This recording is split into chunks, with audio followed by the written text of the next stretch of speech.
Windows 11 is out, however, upgrading to it isn't without issues for some. While Microsoft is protecting you by ensuring your system is secured by requiring TPM and Secure Boot to be enabled, actually doing this in BIOS can be slightly tricky and even get you seemingly stuck. And there's other issues that may come up. Every BIOS is a bit different, but in this episode, we'll give you a sample walkthrough and tell you what to look for depending on your motherboard and BIOS. It's possible to get stuck in a loop or two, and you'll need to restart after changing the BIOS at least once, so try not to skip ahead. We'll show you how today.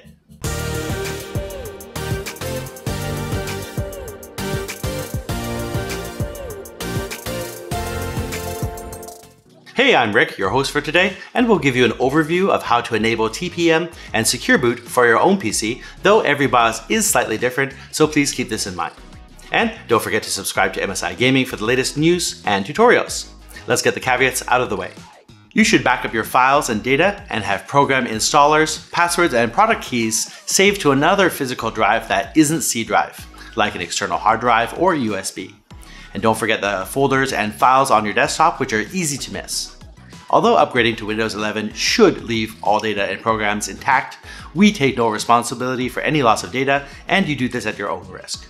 The easiest backup is cloning your hard drive. Otherwise, search for how to back up your data tutorials, as Windows loves to store info in the hidden user folder on C drive, and we're working with C drive today. Also, preparing a Windows installation USB drive now is a great idea, especially if you get stuck. Search Create Windows 11 Installation Media, download and run it, and follow the steps. Don't do this on a mission-critical PC without having a backup, and also plan for a day of downtime if you run into problems. Windows 11 at launch still had a few bugs, like File Explorer crashing and some display driver issues, so if you want to wait, that's fine too. If you can, have a laptop nearby to Google any issues or call a tech friend for help. Quickly, Secure Boot is part of UEFI, the newer interface between the BIOS and your OS, and the older was CSM. Secure Boot resists malware, including bootloaders. The Trusted Platform module are chips which secure hardware with keys. If you bought a PC or enterprise-grade notebook after 2016, it should have TPM 2.0. If it's older, it may have TPM 1.2 or maybe no TPM at all. Okay, all your data is backed up. Our first step is to ensure you have the latest BIOS version for your motherboard. We have a webpage up for support and it lists compatible MSI motherboards, so jump over to that and search for your product model.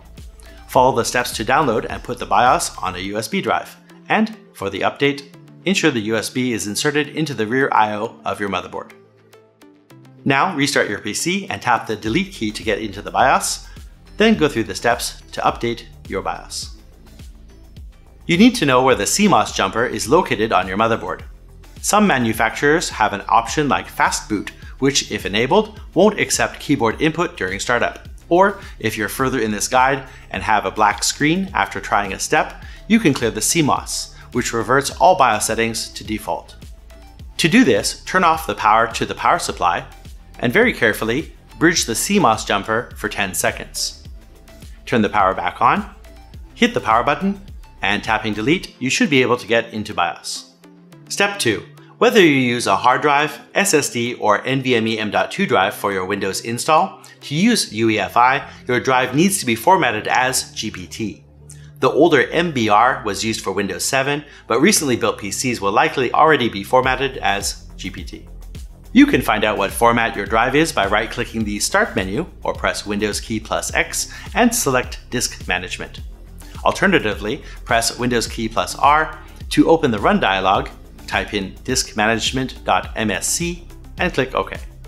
The physical disk is on the left, and the dark blue bars show partitions on that disk. Find the disk with your C drive, and on the disk, right-click to bring up a menu and choose Properties. You'll get a box and click the Volumes tab up at the top.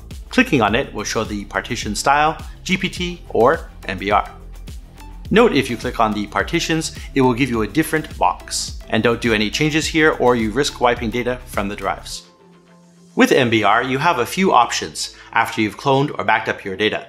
First, you could try a third-party partition management program to convert MBR to GPT. That may save you reinstalling programs and all your data, however, it is possible to run into partitioning problems. The second option is the utility built into Windows 10 version 1703 or newer called mbr2gpt.exe. This is out of our scope, but it can make the conversion without losing or overwriting any of your existing data.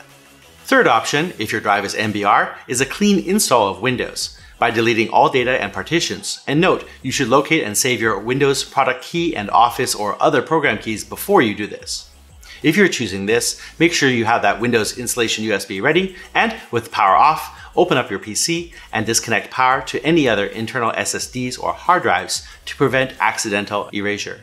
Moving on, with the latest BIOS installed, we'll make sure the PC is using UEFI, and this must be done first and the PC restarted before enabling Secure Boot, or you may get stuck in a loop. Tap Delete to get into BIOS, and we'll go to Advanced Mode by pressing F7. In Settings, go to Advanced, then Windows OS Configuration. Check to make sure the BIOS mode is set to UEFI. If it's not, you'll need to change this to UEFI first, then you must hit F10 to save and exit. In other BIOS versions, this may be listed as Windows 10 WHQL support, and older boards may have a Windows 8.1 10 WHQL support entry, or a Windows 7 or 8 toggle, and we'll choose the latest version we can. Some points here. A, if you try to install the Secure Boot keys before doing this, the end dialog is to reset without saving, which will put you in a loop where the BIOS still has CSM selected, and it'll block your enabling of Secure Boot. So save and restart first. B, when you change CSM to UEFI, it's normal for your PC to restart a few times or beep a few times, and it may not post. If you wait 30 seconds without anything happening on screen, just turn off your power supply, wait 10 seconds, turn it back on, and hit power and see if it can post. If it's still stuck, you should try clearing the CMOS here. By the way, if you have an MBR drive and are wiping all data with a fresh install, boot into the Windows installer and delete all the partitions on the same drive containing C, so it's one big chunk of space. Then select it and install Windows there. Windows will format it as GPT and install, and again, this wipes all data.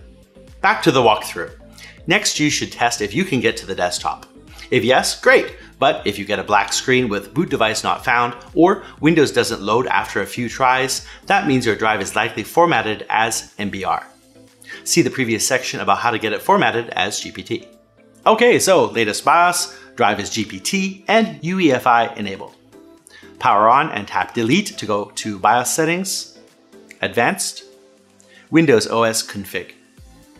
Scroll down to Secure Boot and hit Enter, and we'll install the keys first.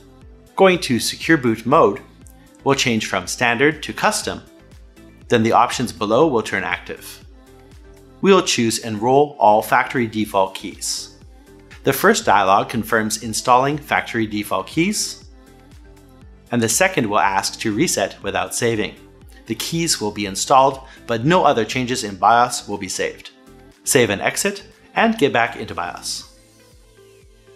Now we've installed the keys, we can select Secure Boot and choose Enabled. Pressing the Escape key a few times will get us back to the main settings menu, and now we'll select Security, and then Trusted Computing, and then we'll put Security Device Support to Enabled.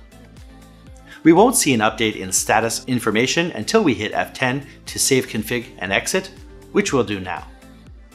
To see the new status information, tap Delete into BIOS, and going back to Settings, Security, Trusted Computing, you should be able to see the status information listing TPM and version number as being active. We'll boot into Windows, and we can check if TPM is working. Click on Search and type in tpm.msc and hit Enter. The status will say Ready for Use, and in the middle column, if you scroll right, it will give the specification version. How do we check if Secure Boot is enabled properly in Windows? Just click Search and type MS-info and hit Enter, and halfway down the list, you'll see Secure Boot State, and this should say On. You have the best chance now to run Windows Update and have it be successful. It may take a few times to update and restart. It's still possible it may say your system doesn't meet the minimum system requirements for Windows 11. If it isn't essential to update right now, maybe you can try again later. There's always a drive wipe and fresh Windows install if you're feeling lucky. To wipe all data and fresh install, plug the Windows 11 installation USB into the rear of the motherboard and shut down. If you have other internal SSDs or hard drives with the main power cable removed, disconnect any additional SSDs or hard drives to prevent erasing them. Power cable back in, power on. If the Windows installer doesn't load, restart again and tap Delete to get into BIOS, and set your USB as the first boot device. Save and exit. Otherwise, proceed to install Windows 11 and this should hopefully work for you. This tutorial took a ton of research and time to test, so hopefully by following it, it eases the pain of making the leap. If this guide helped you or you learned something, be sure to hit that thumbs up button and don't forget to subscribe to MSI Gaming for the latest news. Thanks for joining us today and happy gaming. See you all next time.